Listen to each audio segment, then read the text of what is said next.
Hey guys, this is Faster U4 brought to you by FitLab, Tailwind Nutrition, Biomax and Capital Cycles. If you're a cyclist, you want to go faster?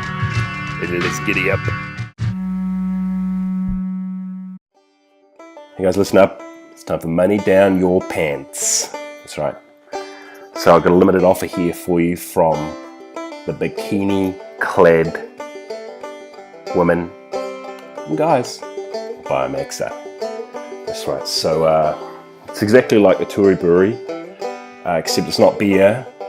This is the best bio grease, bio lubricant, chamois cream, bio wash, bio degreaser you can get, made in New Zealand in Christchurch. You're going to go to biomaxa.com, fill your cart till it's just overflow. It's virtually overflowing, and there's stuff just falling out all over the sides with all of these delicious bio-friendly items for your bicycle. You're going to rock up to the counter and you're going to put in the code. Right, here it comes. 10% off the whole lot, 10% off all of the products, and they stick it in boxes and get it to your door for free. Free shipping. So go online. This is for online. You're going to rock up there. You're going to put in the code. The code's Steve Bale Fit Lab. Pretty simple. It's on the screen there. Capital S and capital B. And the Fit Lab bit is all in capitals as well. So you know we're going to do it. Look guys, the thing about the lube is it just does not come off. You've got to do a special process. It's not like a regular lube, but it's insane. Coming up winter, you cannot have a better lube for your chain. It's indestructible. The grease is a great all-round grease, nice bio grease for your components. So you're going to lube up your headset and the bottom bearing and all that for the water in winter. And look, I got to be honest, chamois cream, you're going to stick your hand down your pants, you know, as you do, and slather it right down there with a lovely bit of chamois cream, and you're going to ride so much better. And the kind of the rain and the cold, and you know, you do get to legitimately stick your hand down your pants, and I think that's a win all around. All right, Steve Bale Fit Lab, 10% shipping, products, you know what to do. Yo! Hey guys, how you going? Nice to see you. Steve here. Welcome to another episode of Fast U4. Brought to you by Capital Cycles, Tailwind Nutrition, Fit Lab, Biomaxa. Hey! So, it's Friday. That can only mean one thing, that I've had a week of training. I'm spinning the legs around for some active recovery to get the blood flow going, reduce the inflammation, and get ready for the ride tomorrow. What are we doing? We are going to go over the hill, and me and some Fit Lab riders are going to go and ride the second stage, the second race, the North Island Team Series, do a course recon. It's a new course which is going to be going out to a place called Tora, I think it is, out on the south coast. The North Island down there, down from Martinborough, out and back, 80-something Ks. Should be fun. There's a big climb near the coast, and I think that's, well, big-ish, long-ish. About 3%, about 7 to 9 minutes, and it's going to be a big power climb, so we need to go and check it out. See what happens when the wind's blowing, see what sort of power we need, and yeah, and it's on that subject. I'd like to talk about today, which is, you know, power meter numbers, what they mean, and some of the terminology. They don't freak out. I'll try and make this exciting. So, got a picture here, if you're watching this. So, a lot of you will be familiar with the little numbers you get when you do a power meter calibration. Interesting thing about it is, you're not calibrating it. I know it says calibration, but you ain't. You're doing something different there when you do that. You get those little numbers. It's called a zero offset. So let's talk about what that means, what calibration actually does mean, and what the little numbers mean. So I'll get to the first bit first. The little numbers. What does that mean? I know you're all excited to know. They don't mean jack shit, really. Which it's probably, you wanted something a bit more scientific than that. But I'll tell you what they are.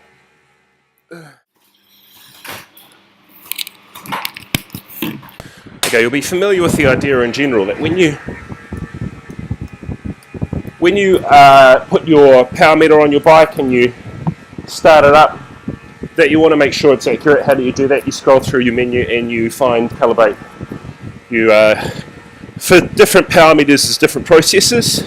For your stages, you put the left-hand crank in the 6 o'clock position. Make sure there's no pressure on anything. Hit calibrate. For my quark, it's the other side, 6 o'clock. For the power tap, you just stop pedaling. So there's just different things you do. And after usually, it should only take 5 to 10 seconds to go through this process. If it takes longer, it could be that you have an old school power meter, something like an Edge 500 or 510. You might want to go for a 520 or something like that. A little bit newer if it's taking a while. I think maybe it can also be affected a little bit by how many files you have loaded on there.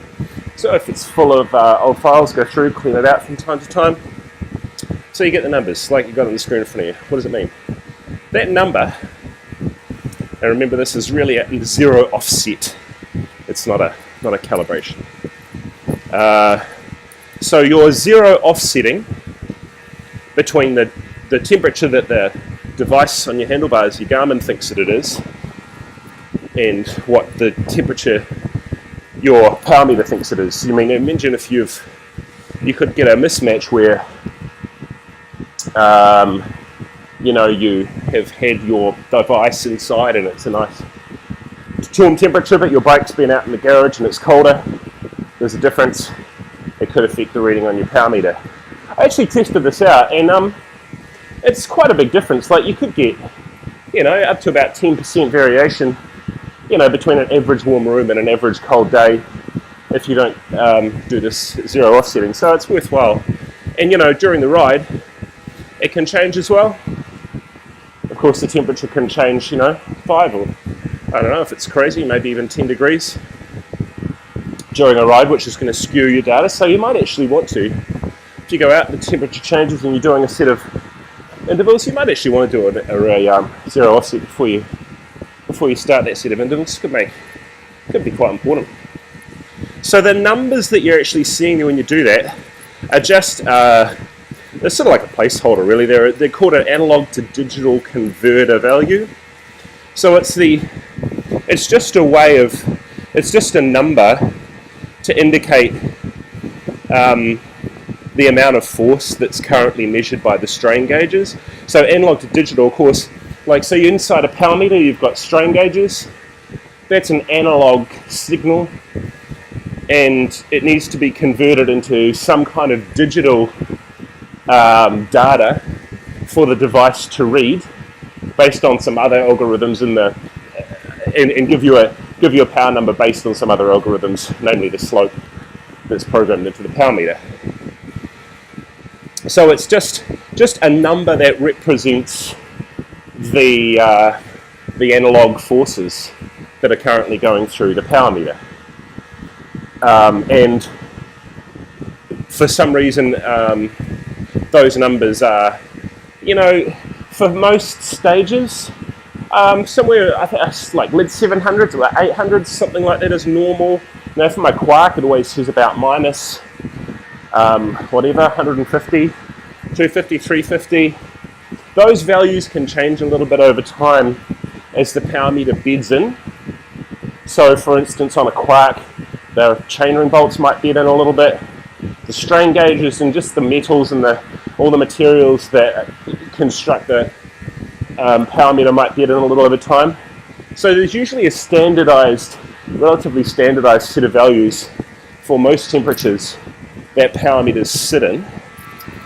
But that will take about a few, maybe 10 hours of riding to really bed into that point where it's in a similar range each time. Now, of course, one good thing about the numbers is it gives you a metric by which you can determine if there's anything majorly wrong. Sometimes it will tell you, but if there's something very unusual about the analog to digital conversion number that you get, that could be an indicator that there's something wrong with the unit, and that the numbers that you get could be incorrect. So that's what the number is. It's nothing really. It's just a way of describing digitally to the device with a number what the current analog strain is in the power meter. So let's actually talk about what those terms mean just quickly. I mean, I'm sure you've probably figured out by now. So your zero offset, meaning a zero offset between the device and the power meter because of the temperature and also the current torque that's on it. You get that.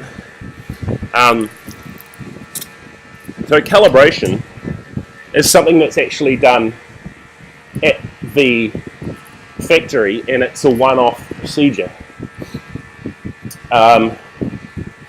So you can't, for some power meters, maybe like SRM, perhaps it can be recalibrated, I don't know. But you can't, it's not something you can do at home. I know it's confusing because the terminology is used so incorrectly. It's a bit like when people talk about interchangeably about threshold power and lactate 4 and OBLA and MLSS. A lot of those are slightly different things, but they get used interchangeably in literature, so it makes it confusing. Anywho, that calibration procedure is at this factory. You can't do anything about it. And that's combined with a slope factor, which again is nothing you can change, nothing you can do anything about, to determine how the device or the power meter gives you a power figure. Look, I don't know. I understand that that slope factor for the algorithm can change over time. I don't know why. Maybe it's when the power meter gets older and bagged out somehow. There's nothing you can do about that apart from getting a new power meter or sending it back to the factory. But in general, calibration, slope, nothing you can do about it. It's all set. All you're doing when you do these checks on your power meter is a zero offset between the device and the power meter. So that's zero offset and calibration and what the numbers mean. Thanks for watching / listening to Fast You Fall, brought to you by FitLab, Capital Cycles, Tailwind Nutrition and Biomaxa. If you'd like to get in touch for a coaching program or testing, you can get hold of me, steve@fitlab.co.nz, or go to fitlab.co.nz. Talk soon, guys.